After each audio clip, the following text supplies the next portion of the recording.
coming to us from.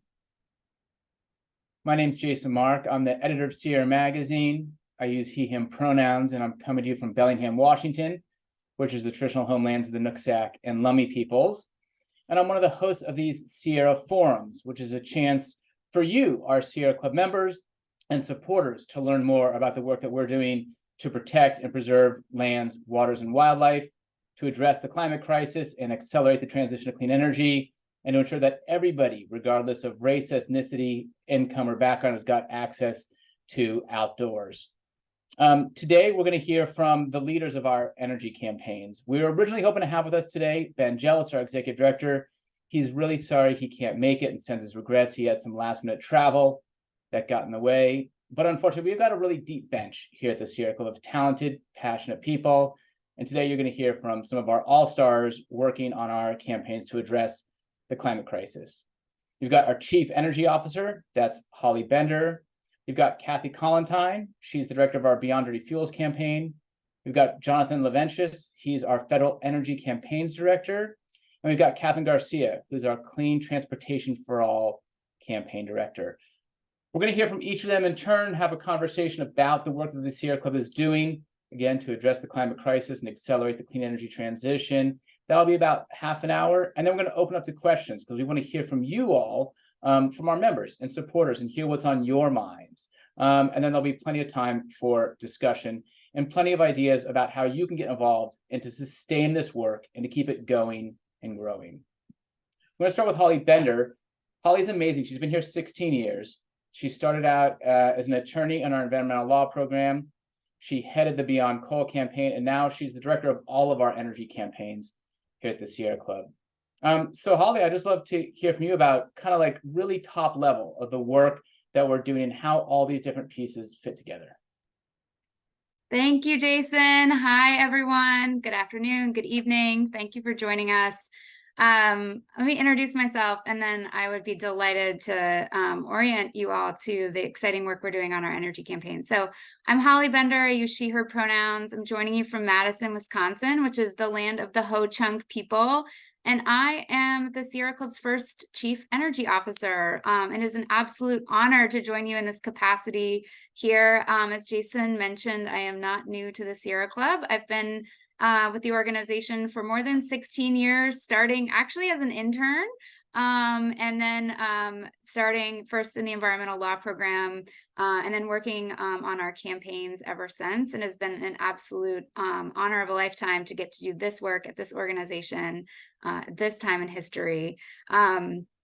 And so, yeah, I hope that this is not the first time you are hearing about the Sierra Club's work on energy, but I want to bring it to life a little bit tonight. The organization has two core priorities: our conservation and outdoors work and our energy work. And when we say energy, we mean that this is the work we are doing to stop the expansion of the fossil fuel industry, to transition to 100% clean energy, and to do that in a way that is rooted deeply in equity and local community decision-making.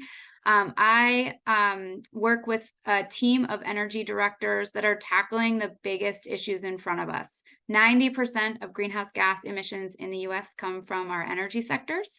And when we say energy, we mean buildings and the gas and oil we use to heat our homes, our electricity sector, which right now uses fossil fuels, our transportation sector, now the largest source of climate emissions, industry, and of course the expansion of the fossil fuel industry in places like the Gulf South and Appalachia. All of that work is nested now under one energy team where we're taking on the biggest issues, the biggest challenges. And what's really, really exciting about this opportunity to bring this team of experts together to address 90% of the climate emissions and really take on the fossil fuel industry and build the clean energy future is that we are now working together as a team, sharing best practices, supporting each other in identifying opportunities to lift up work where we're stopping gas expansion. We're also shifting to electrification in other parts of the country. It's an absolute pleasure to work with this team at this important time.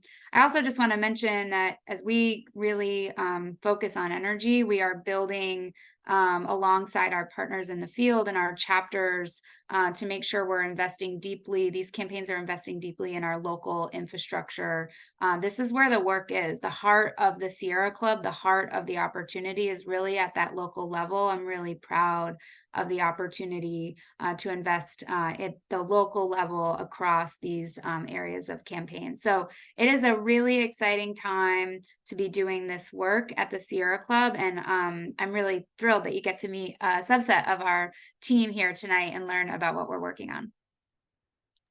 That was a really great overview. Thanks so much, Holly. And I didn't know you had been an intern here, which is really impressive. And now you direct this huge team that's doing all this important work at this really crucial time. So if the overall theory of change is, like make dirty energy expensive and make clean energy affordable and accessible, I think that's pretty clear. I wonder if you could take us back. We're like a couple of days out from December, it's sort of the end of the year. Let's just look back for a second. What are some of the highlights of all that work in 2023? Yeah, I have the great opportunity to share with you some of what we're really seeing as we do take that time. We just finished up our fall break, really rooted in gratitude for the impact that we're able to have. And I will say, Jason, what's so special about the Sierra Club is you can start as an intern and turn that into what you want. It's true for our volunteers too, right? Come to a meeting and you're going to be signed up for the next thing. And so it's just the heart and soul of this organization is its supporters and folks like me who start as an intern. So thanks for lifting that up. We've had some really exciting wins, y'all. So I do want to share a couple. The first thing that we're really seeing is that we are getting ever closer to that goal of 100% clean energy. Two key states, Go Midwest, Michigan and Minnesota this year passed 100% clean energy bills. Two states that add to the list of states now that are really throwing down with clarity that this is the North Star. This is what's guiding us moving forward. Incredibly proud of our teams in those states and many, many years of coalition building so that these victories are rooted in big coalitions and also this equitable transition to clean electricity. So that's one thing I'm really excited to share. The other is that we continue to make incredible progress retiring coal-fired power plants. As many of you know, these are some of the most polluting industrial sources and communities where they operate. They continue to stand in the way of clean energy progress. We have now just recently this week announced the 375th coal plant for retirement and counting. By our calculation of our analyst team, we've made more progress in the US because of the retirement of these coal plants than the Waxman-Markey bill of 2010 would have made. So we are, as an organization and a movement, making the progress that is absolutely necessary. And we're standing up to leadership to lead when government has not in the past. But that leads me to one of the other really, really exciting developments is that we have the first ever climate law in the Inflation Reduction Act, national law to invest billions of dollars in clean energy alongside a national infrastructure investment act. We now have billions of dollars for clean energy. The IRA, as we call it, turned 1 in August. There are hundreds of thousands of new clean energy jobs that we are celebrating across the country. And so 100% clean energy, we're making progress on coal. We are now investing billions of dollars in this energy transition in communities across the country. I hope many of you are tuning in from a place where you are seeing the benefits of these investments in your community and lower energy bills and cleaner air and all of the really critical things that are happening. Two more really important things I want to share with you. we are lucky to be joined tonight by Catherine Garcia, and she will talk a little bit about our transportation sector work. New York City passed a really historic commitment to transition its city fleet. So when we say fleets in the vehicles world, we're talking about all the cars and trucks and transit vehicles, delivery vehicles that move things around cities. New York City government has tens of thousands of them. They will all be electric, clean vehicles. This is such a big announcement that it will have the impact of moving the market and also hopefully moving other cities to leadership. Lots to celebrate there. And then I'll end with more of what Kathy will share with us. We're also so lucky that she's joined us. Our movement is growing, our movement is strong, and 75,000 people stood in the streets together. I was just lucky enough to be one of them in September. In the March to End Fossil Fuels. We had a rally at the end of the march that was headlined by frontline community partners. And it was just an incredibly beautiful, energizing moment to be in community with people who are every day working on the front lines to stop the expansion of the fossil fuel industry, what I believe to be the most important work of our lifetime. So those are 100% clean energy. We're making progress on coal. The IRA turned one. We're investing billions. We're making progress on the biggest challenges like transportation, and our movement is growing and it is energized. And I'm just so thrilled to be able to share that with you tonight, as well as, of course, hear from some of the folks on my team who are leading that work. Well, thank you for that progress report. It's super encouraging across the board. Before we get to the other elements, I do want to remind the audience, if you all have questions for Holly or Kathy or Catherine or Jonathan, you can use the Q&A tool there on your screen, put in your question, and we're going to try our best to get to all of them. So Kathy, Holly gives this really encouraging picture with states like, Minnesota and Michigan putting in place renewable energy standards, and the S-curve of adoption on clean energies, really shifting because of the Inflation Reduction Act.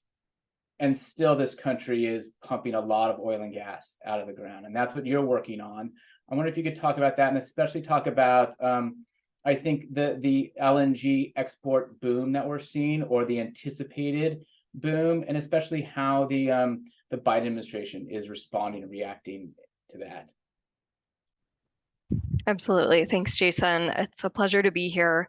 As has been said, I'm Kathy Collentine. I'm the director of our Beyond Dirty Fuels campaign here at the Sierra Club. I use she, her pronouns, and I'm based on Ute, Arapaho, and Cheyenne lands in Denver, Colorado. And one of the roles that I've played at the Sierra Club is working to push back against the expansion of the oil and gas industry.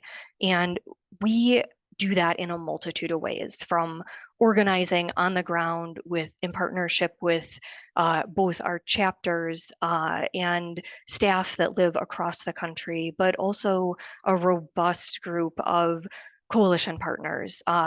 Every size of organization is working with us as we push back against the massive expansion proposed for the oil and gas industry. We're working through organizing, through litigation, through advocacy at the state and federal level. And one of the places that we are seeing the industry push the hardest right now is to take gas that they're taking out of the ground here in the US and export it overseas. And there are more than 24 gas export facilities proposed right now. In 2022, so last year, the US became the world's largest exporter of gas, of LNG. It's risky, it's explosive, it's super cooled, fracked gas from the US that's going to countries across the world and displacing the renewable energy future that we know that we need. The build out of export facilities here in the US, both proposed and the ones that are already existing, is concentrated in marginalized communities, is concentrated in communities of color along the Texas and Louisiana Gulf Coast. And this is a disproportionate impact on public health, the way of life, be it fishing, shrimping, for these communities, as well as for the environment. These are communities that oftentimes are already overburdened with massive amounts of pollution in their backyards. and are also facing, just like all of us, higher energy prices as a direct result of LNG exports. And this has a cumulative impact. In total right now, operating facilities, the ones that are under construction and the ones that are proposed, would have the equivalent emissions of nearly 700 coal-fired power plants. We're talking about this at a moment where we can't be talking about new emissions at that scale, at that level. These are things that we need to push back against and need to stop. One of those facilities on the Louisiana Gulf Coast, I want to highlight for you all because it is the largest ever application for a gas export facility. This thing's huge. It's called CP2. Like I said, it's on the Louisiana Gulf Coast, and it would have the annual emissions that are 20 times the emissions of the Willow drilling project in Alaska that many of us fought against and heard about as we were pushing back against that proposal with the Biden administration. It's massive. And what the opportunity on the table is for the Biden administration is the chance for them to prove to the world that they take the supply side of climate change as seriously as they showed us that they take the demand side with the passage a little over a year ago of the Inflation Reduction Act, of the IRA. And one of the ways that they can do that is by denying the proposal for this gas export facility that I'm talking about, CP2. It's facing some of its last permitting hurdles before the administration. And this is an opportunity for the administration to turn the corner on the expansion of the gas industry and say enough is enough, and to show their resolve at this critical moment. There is going to be in the chat a link that you all can visit. The Sierra Magazine, thanks to Jason, just put out a great article. It links to an action that you all can take to help us to stop this facility right now at this critical moment. And the Beyond Dirty Fuels campaign is no stranger to hard fights. We have fought in some of the most difficult places in the country. We continue to do so. I'm talking about the places where the oil and gas industry for far too long has had a lot of power, from fracking and gas pipelines in Appalachia to oil pipelines that threaten the Great Lakes to the gas export proposals that we are fighting along the Gulf Coast in Texas and Louisiana, and iconic fights like the hard fought and won stopping of the Keystone XL pipeline that I know many of you took part in, and thank you so much for that. We know what it takes to join with frontline leaders, with partners, with Indigenous activists to fight and win against these dirty fossil fuel projects in some of the most difficult places in the country. We're at a critical moment in this work. We're on the eve of COP28. We have every international body out there saying we need to curb fossil fuel expansion to prevent catastrophe. We know that the communities that we live in and the communities that we work with need our help to stand right now, to stand up against the fossil fuel industry and win. So I end by saying the time is now. This fight is our fight, and we are gaining the momentum that we need to win. Thanks for being a part of it. Thank you, Kathy, for that really inspirational, really kind of clarion call to arms on stopping these facilities and putting in the context of like the equivalent to all of those coal plants that the Sierra Club has spent the last 10 plus years shutting down. We are going to get to audience questions in a second, but I am actually going to ask you a quick follow-up because we had one from somebody named James that gets right to your work here, which is there a way to sort of go after these fossil fuel projects by either trying to go after the insurance companies that underwrite them, or perhaps the financiers? And I'm wondering if you could talk very briefly about the work that the Sierra Club is doing to try to kind of go around and either go to Wall Street or go to the insurance companies and take out these projects that way. Absolutely. It's been part of my work and my journey at the Sierra Club has been working really closely with our fossil-free finance team, which is a growing team here at the Sierra Club that actually tackles just that. And so we're talking about banks, we're talking about asset managers, we're talking about the folks that prop up the oil and gas industry and the proposals that they have. In tandem with that coalition, there's a growing push against those who insure these companies. We know that fossil fuel expansion and the projects that they are proposing are a huge risk. They're a liability, and they're not an asset for our communities, but they're also not an asset for the bottom line of those investors that are propping this industry up. And so making loud and clear push over time, one of the best times for us to do that continues to be in late spring, early summer. A lot of these banks and companies have their largest summits. They come together, gather together, and chart their course for the year ahead, just like we do each year. And what we know is that's a moment where we can push back. And so you will also probably see in your inboxes more opportunities for us to do that come 2024. Please take those actions, but know that those are a part of a much broader campaign that is sitting down in boardrooms, in meeting rooms, on Zoom calls, day in and day out, that marched in the streets with us in New York City, that are working with a number of the members of Congress and senators that we have who take on issues tackling big banks, tackling the mergers, tackling the ways that the industry continues to see financing come in, even when we know that the risks are huge. You taking action, you supporting those fights is part of so much more. And so I think it's a really important question to raise. The Sierra Club is working on it. We are not working on it alone, far, far from it. But we count on the continued actions and engagements of folks like you in the work that the Dirty Fuels team is doing, but also the work that our fossil free finance team is doing. So thank you so much for continuing to support that work. Actions and engagement, and we'd be remiss in also point out, and donations of financial support, which keeps the lights on, which keeps these people doing this important work when you're able to sustain the Sierra Club with a donation. I was talking about all these great questions, and if you're following along, a lot of them, Catherine, have got to do with transportation and with electric vehicles, which is obviously a big passion of a lot of our supporters. As Holly mentioned, for a number of years now, and I'm sure Jonathan will fact check me on this, but I think 5 years now, or 4 or 5 years, transportation has been the largest source of US greenhouse gas pollution. We're trying to get more people into EVs, and as a new EV owner, I just got my first EV about 5 weeks ago. Range and in the availability of chargers is like a real issue. And is there enough public infrastructure out there for charging? I wonder if you could talk about, Catherine, the work that your campaign is doing to try to accelerate the adoption of EVs, and especially what you've been doing to try to get more infrastructure in place so people can feel like they can take their vehicles out and can refuel them.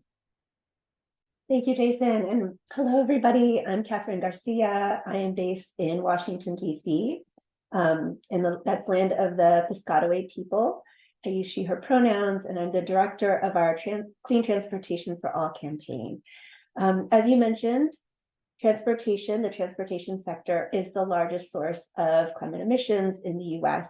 It's also a significant source of toxic air pollution, which really affects our public health. And so both of those reasons really, get me up in the morning. It's the reason why I do this work. I have a 3-year-old son. And so I really want to make sure that when he is 10 years old, when he's 20 years old, he's healthy. He's able to breathe clean air.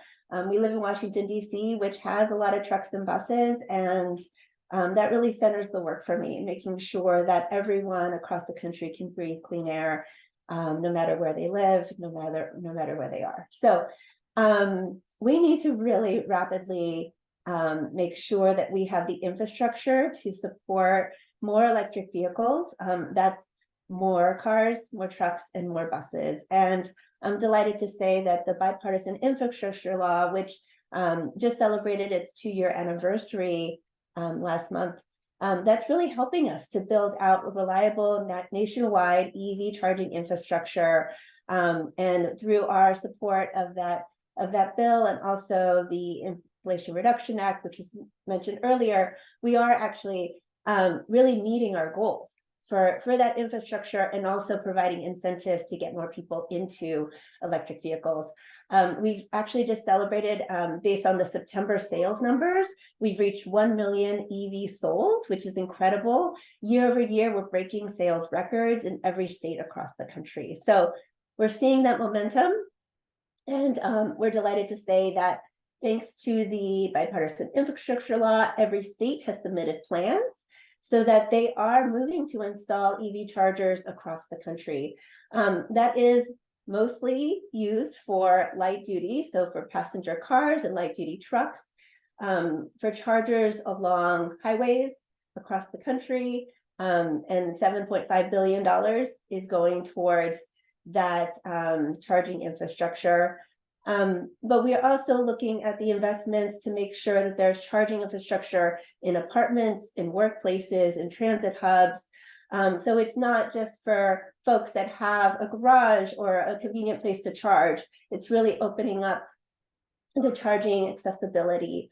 And those chargers are needed to really make sure that drivers feel the confidence to get where they want to go and to be able to try out this new technology. The federal funding is not just for passenger vehicles, though. I also want to point out that it's also for trucks and buses, more heavy duty vehicles, also trains.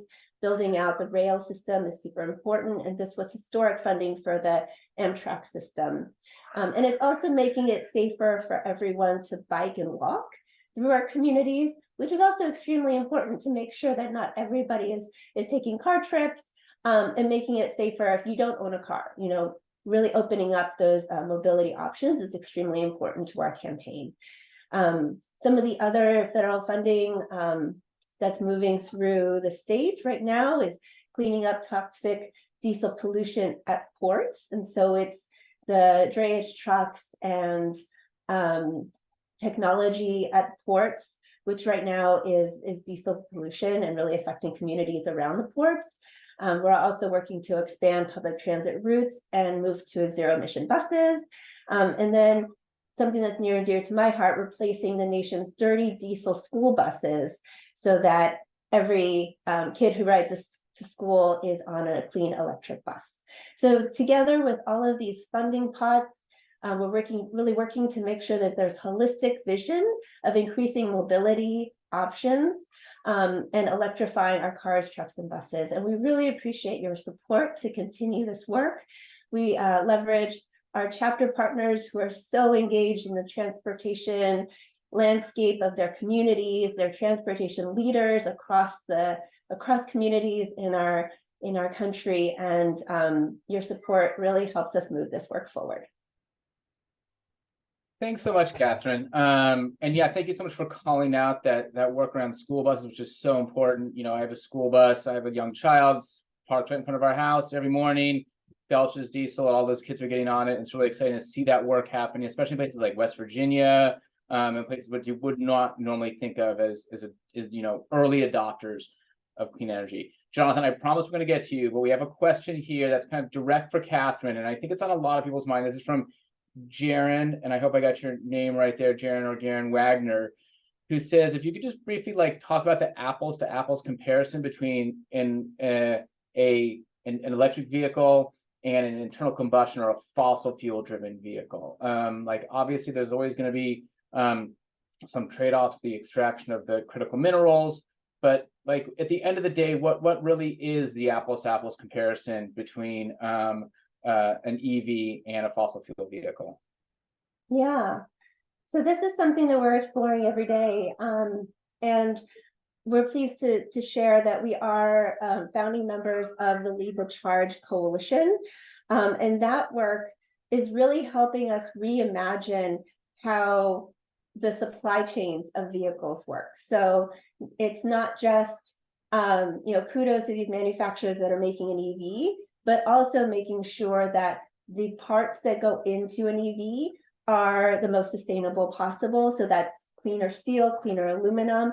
It's making sure that the mining for the batteries are as sustainable as possible, really adding that layer of transparency so we know where the materials are coming from, where the lithium and the cobalt are coming from, making sure that the automakers are accountable for where they're mining and how they're mining, and also that indigenous communities, their rights are being respected as we are mining these critical minerals. And so that is a key part of this work to really make sure that we can honestly say that these cars are getting cleaner.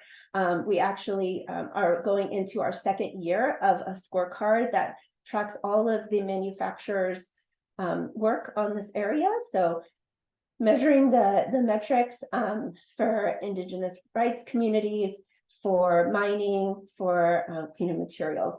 But at the end of the day, every single pure electric vehicle, battery electric vehicle, not a hybrid. And that is getting cleaner as the grid gets cleaner. And you can never say that about a combustion engine vehicle. You know, it's always going to be a polluting vehicle if it has gas. And if it runs on gas or diesel, it's going to continue our dependency on fossil fuels. So that's the main thing we say, is that you know, as long as you are powering that vehicle off the grid, it's going to get cleaner as we move towards more renewable energy. And that really is an extremely important aspect of our work, because we do want to not only reduce climate emissions, not only improve public health, but we want to make sure we're reducing our oil dependency as well. Yeah, thank you. That's such an important point. I mean, you know, obviously any hard rock mining is going to have some cost, but it's a one-time cost. Whereas if you're in a fossil fuel vehicle, every time you fill up your tank, you're contributing to some other climate, social justice, air, water pollution harm. Thank you so much, Catherine. All right, Jonathan, you're on deck now. There's again, thank you so much, all of our participants, all of our members and supporters, for all of your great questions. There's a lot of them in here about the Inflation Reduction Act. My question for you, Jonathan, is what are you and your team there doing to equip, first of all, individual households to take advantage of this suite of tax rebates and incentives in the IRA? And then also, and a question here, I guess, was from Susan, what are we doing to empower and equip state, local, and county governments who are really at the front lines of implementation? Great. Thanks, Jason, for the question, and Susan for the question as well. I'm Jonathan Leventis. I'm the Federal Energy Campaign Director at the Sierra Club. I use he, him pronouns, and I'm based in Indianapolis, Indiana, on the ancestral lands of the Miami and Shawnee people.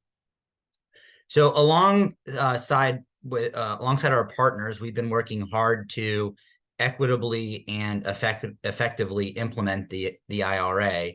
And one of the law's most robust equity-centered investments is in home electrification. There's $8 billion in new funding available to states for the new home energy rebate program. This program was created after extensive input from the Sierra Club's Building Electrification campaign, lots of lobbying on Capitol Hill, lots of lobbying of the Biden administration.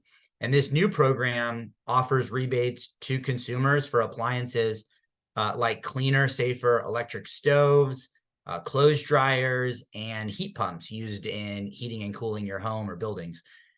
Today, states are submitting applications for funding to the Department of Energy, and the Biden administration expects that they'll be giving access to those rebates to households next year.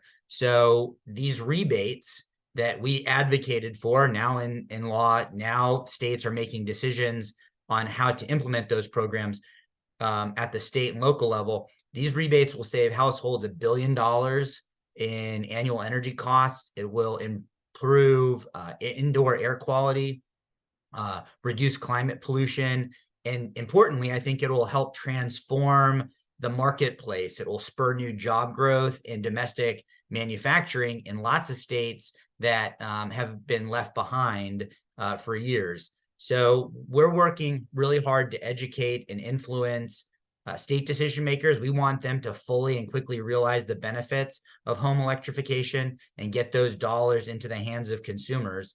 In fact, last week we released a consumer guide for how to take advantage of this rebate program and other IRA opportunities like EVs, the things that Catherine was talking about, and rooftop solar to help consumers, people like you, save money and reduce climate pollution.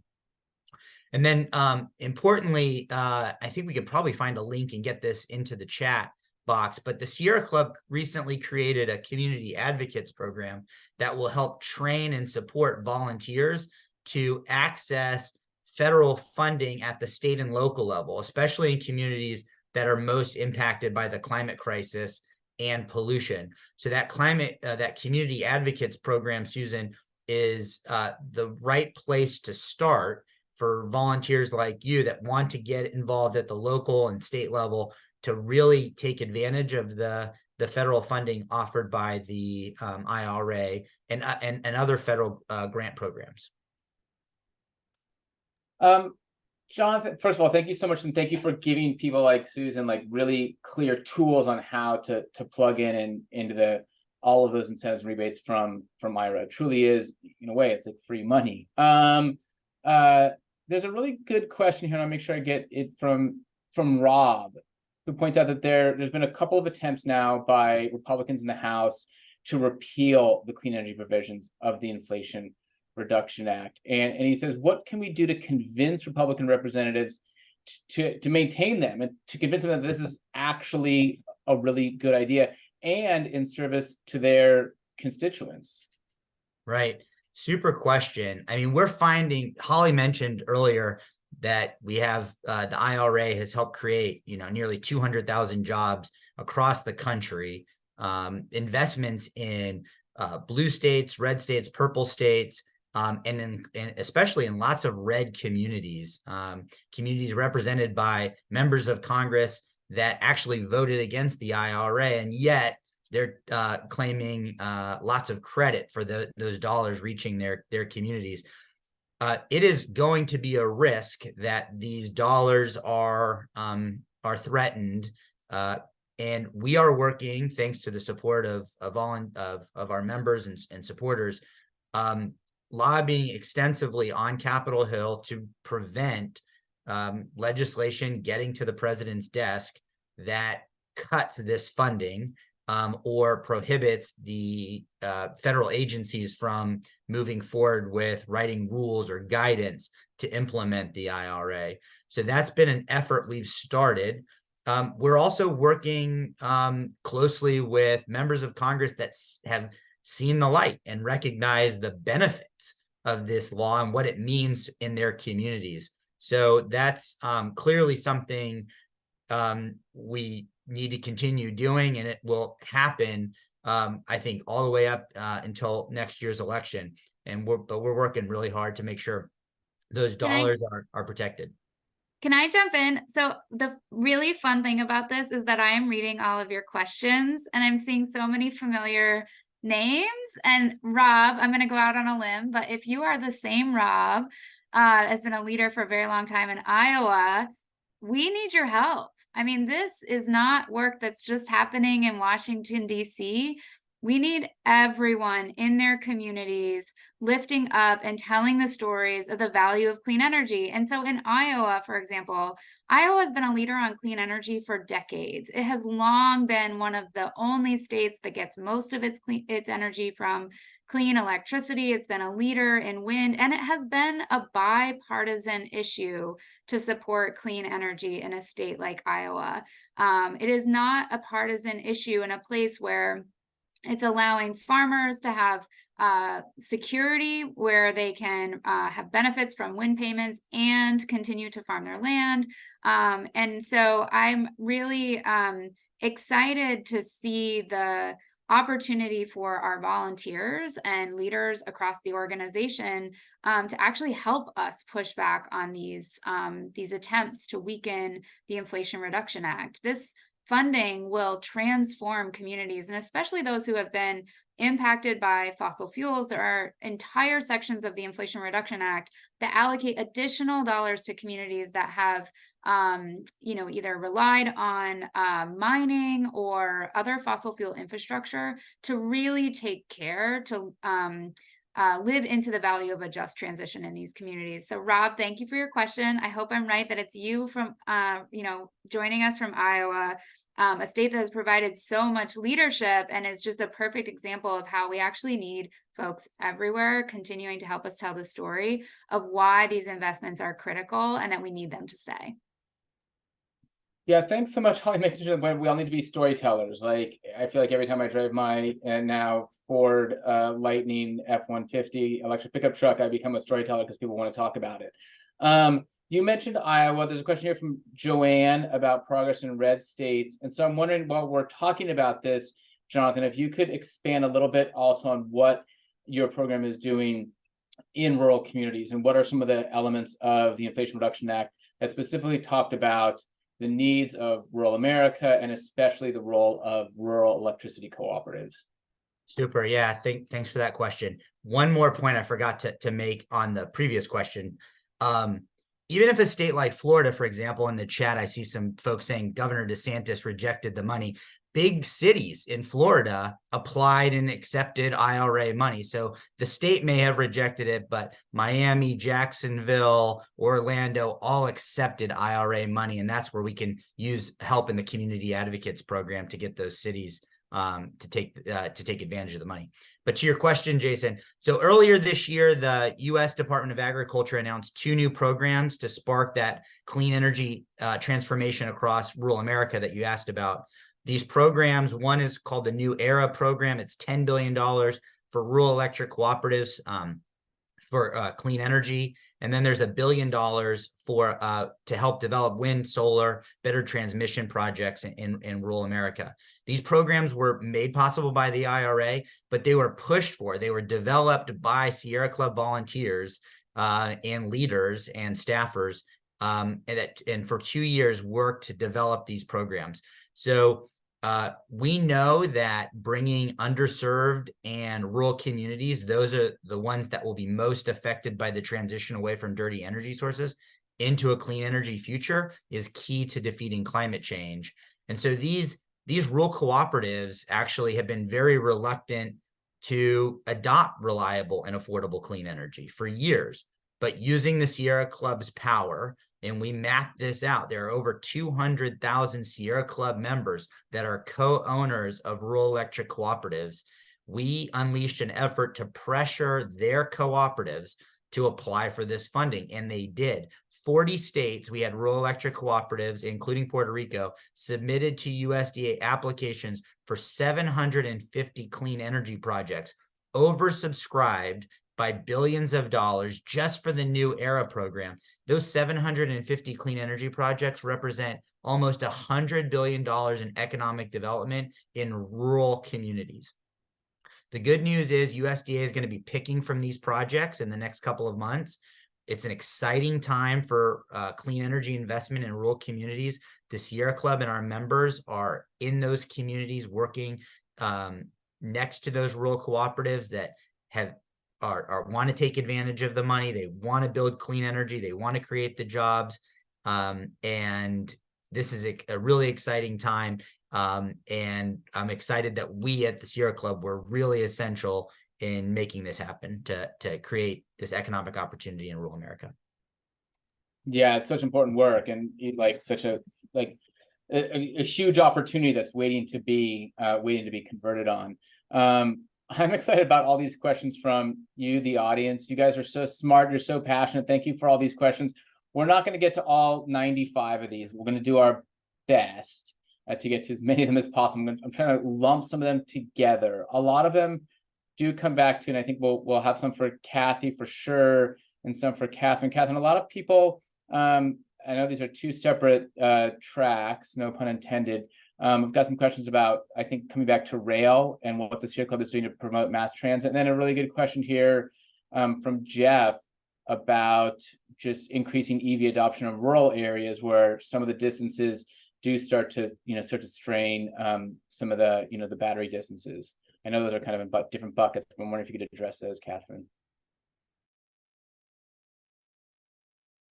Yes, thank you. I'm noticing that the plethora of questions as well. So I'll take first the how do we get out of cars? Our communities are really they're built for cars, and we want them built for people. And so our teams, along with our chapter leaders, have done tremendous work to look at land use, to look at more affordable housing. How do we increase transit? How do we get out of cars? So I do want to just ask our partners here to check out this new blog and kind of a stream of work as it relates to land use. We have a lot of really great resources, and we just put out a land use survey that highlights different communities across the country that are really taking a holistic view on how we get around, how do we increase clean mobility. So I just wanted to shout out that work and thank our tremendous volunteers that are really passionate about this work. We also released a advocacy white paper specifically on rail, both on electrifying rail and increasing passenger rail routes, particularly because we have this incredible funding from the Infrastructure Investment and Jobs Act. So want to just highlight that that is a big part of our work, and it's not just focused on electric passenger vehicles. Sorry, Jason, can you remind me of the second question? The second question was about, and then maybe this just comes back to the question around charging infrastructure, was about, are there any specific initiatives around EV adoption in rural states where the distances, make adoption maybe a little bit trickier than if you're in whatever, like the Northeast Corridor or something? Yes, of course. So we've noticed in the NEVI plans that given the distances, they are kind of adjusting how frequent we're seeing chargers, and so we're carefully tracking that. That also one of that really leads me to talk about our amazing attorneys that are part of the environmental law program, because we're not going to meet the numbers that we need just with the NEVI program. We're also demanding that states also look at complementary funding. That is one of the things that we're doing, is looking at transportation electrification plans and advocating with utilities and PUCs that they are complementing the NEVI money, that they're complementing this federal funding, and making sure that they're also investing in the charging infrastructure that we need across the country. Thanks so much, Catherine. Again, folks, thank you for these great questions. Doing our best to get to as many of them as possible. I think this one's either probably for Holly or Jonathan, but a few people have brought up the question of the grid itself and transmission. It's one thing to build out a lot of wind and solar and other clean energy sources, renewable sources, but you got to be able to move the electrons around. So I'm wondering if you could talk about what the Sierra Club is doing to modernize our transmission system. I can start, and then Jonathan, you want to jump in? Perfect. Yeah, I've seen that question come up a couple of times, and you are absolutely right. In order to get clean electricity to where it is used, we need more transmission.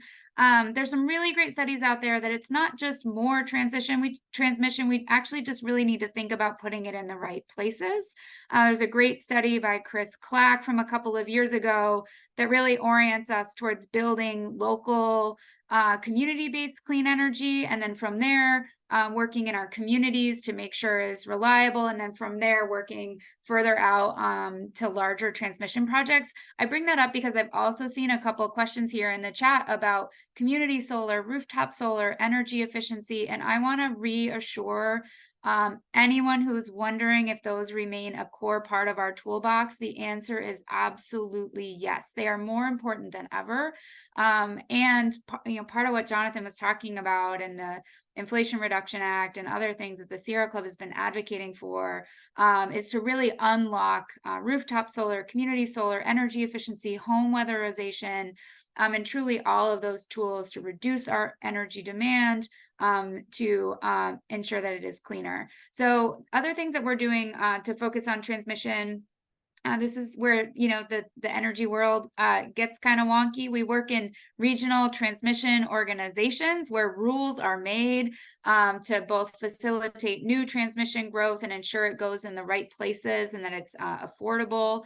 We're working to ensure that transmission isn't just facilitating new fossil fuel power plants, but it's actually facilitating new clean electricity. And we're working at the federal level. I'll pass it over to Jonathan at the Federal Energy Regulatory Commission, a little known body that's actually really core and fundamental to so much of the work that this team does. Kathy's nodding along. She spends a lot of time thinking about FERC and their role in approving gas infrastructure. We are working at that level with our incredible environmental law program to make sure that we unlock the existing rules and regulations that right now prefer fossil power plants over clean energy, that preference certain characteristics of fossil power plants that are outdated and obsolete, and really unlock both clean energy and our ability to build new transmission. Jonathan, is there anything else you want to add? Yeah, I would. Thanks, Holly. Holly got it all right. The only piece I would add, or one thing, and I think we can try and add this to the chat.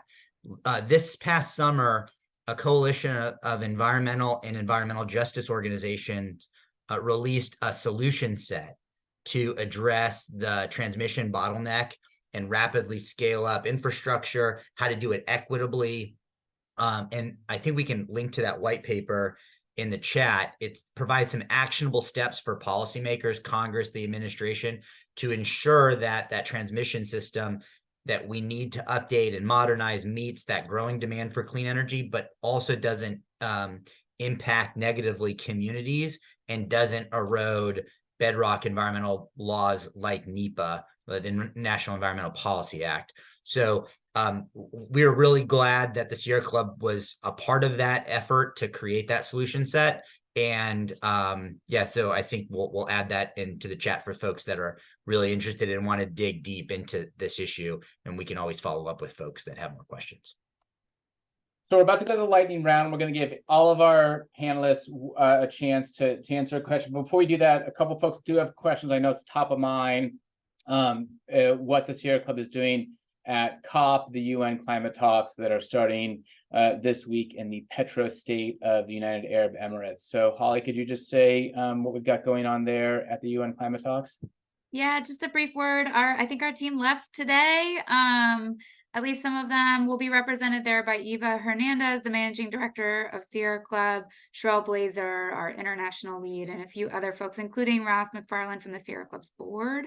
I did see a couple of folks asking, you know, are we participating? You know, there's a lot of questions about COP being in Dubai this year. We are participating. We've chosen to be there and, you know, chosen to show up alongside many of our partners to really continue to advocate for the end of fossil fuels, the transition that we all know is needed. We are carrying that message in loud and clear into COP, you know, coordinating with our partners on some of the key issues that Kathy mentioned.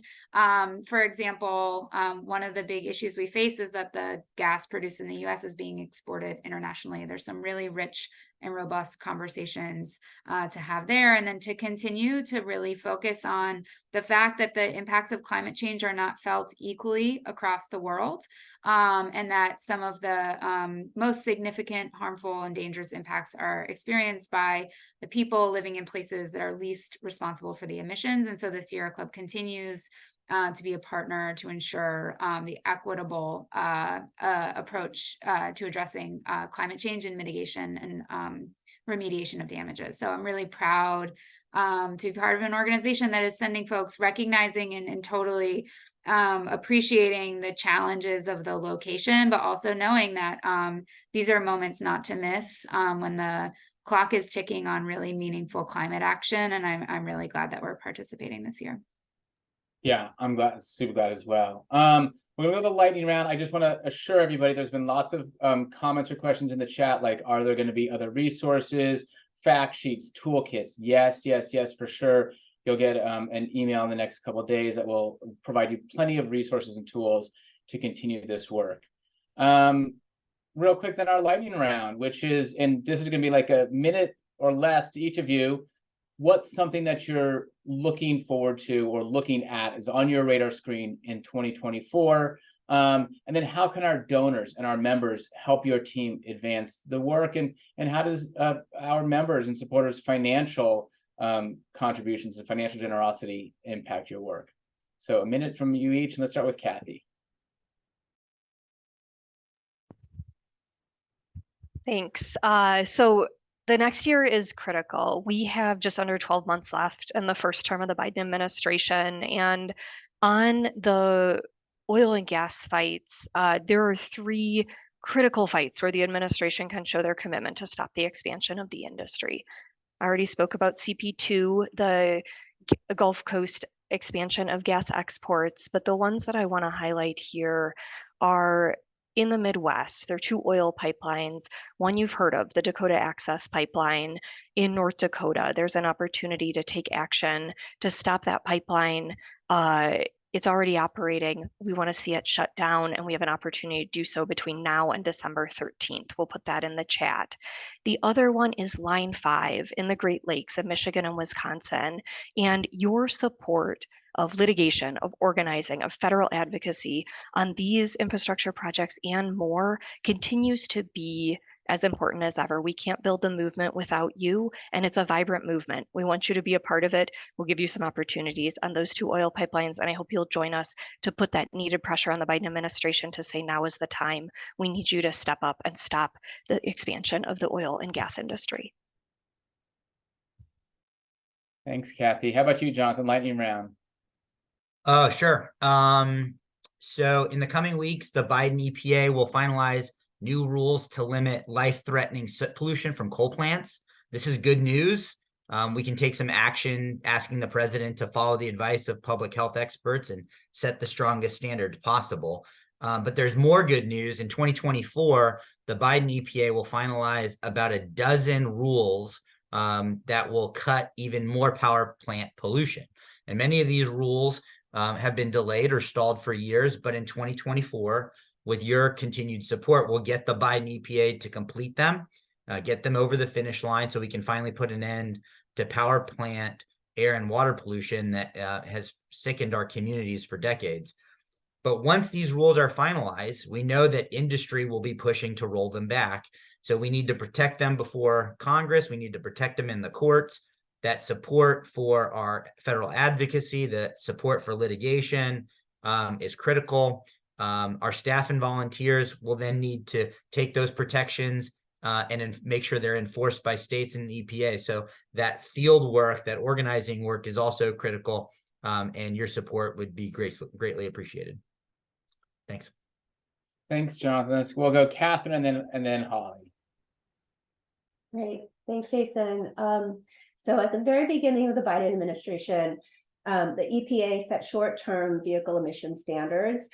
We are continuing to defend those rules, but we're also looking ahead to the spring of 2024 when EPA is going to set the strongest ever federal standards, which aim to get the cleanest cars, trucks, and buses on the roads. This will lead to more EV manufacturing in the US, protecting public health and tackling the climate crisis. And so additional resources will really help us keep EPA at this very strict timeline to make sure that these are adopted in the spring of 2024 before there's any risk of the end of the Biden administration, and really pushing forward on these long-term goals and long-term commitments and certainty for the manufacturing industry. We're seeing a lot of greenwashing and industry lobbying and misinformation, but by engaging our local chapter leaders and leveraging our grassroots power, I know we can overcome these challenges. And so that's why we're really counting on your support to help us meet these important goals. Okay. Well, I had the opportunity to share with you some of our 2023 wins. And so looking out to 2024, the thing that feels most important and present to me is sort of this opportunity for the Sierra Club to take all of its passion, our expertise, and just the level of detail and engagement that you all have in your communities day to day, and to leverage it for the good, to build the clean energy that we need, to support the programs that ensure low income and moderate income housing, weatherization, and energy efficiency, to really take all of the Sierra Club and ensure that it is oriented towards that vision of what is good. I've had the chance to speak with a lot of folks across the organization, and people are feeling energized by this opportunity to really create that community by community, because it's something we need everywhere. We really need everyone everywhere. And so my invitation to you is, if you're an artist, an educator, an engineer, a lawyer, there is a role for you in this movement, and there's a role for you at the Sierra Club. And so I hope that our energy campaigns team can be a part of helping you unlock your talents in your community in support of this vision. So please call us in, reach out, and what a privilege it is to be doing this work alongside you. Well, thank you, Holly. Thank you, Catherine. Thank you, Jonathan. Thank you, Kathy. And thank you, all of you, for showing up this evening, this afternoon, and taking this time out.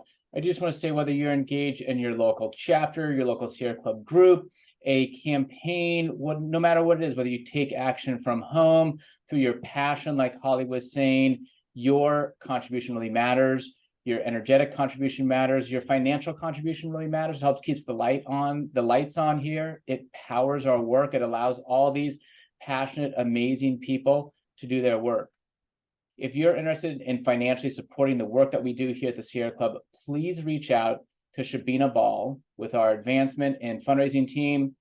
No gift is too small. We appreciate no matter what you can do to power this work and to keep it going, and to ensure that we are able to address the climate crisis and ensure that this transition to a clean energy economy leaves nobody behind, and that it's a just transition that's fair and equally green. Thank you to the donors, the members, the volunteers, all the staff that makes our work possible. Thanks again for joining us. We'll have another one of these on December 14th. We'll be talking about our conservation and outdoors work. I hope you can join us then. And in the meantime, take good care and go safe. Thanks so much. Thanks, everyone.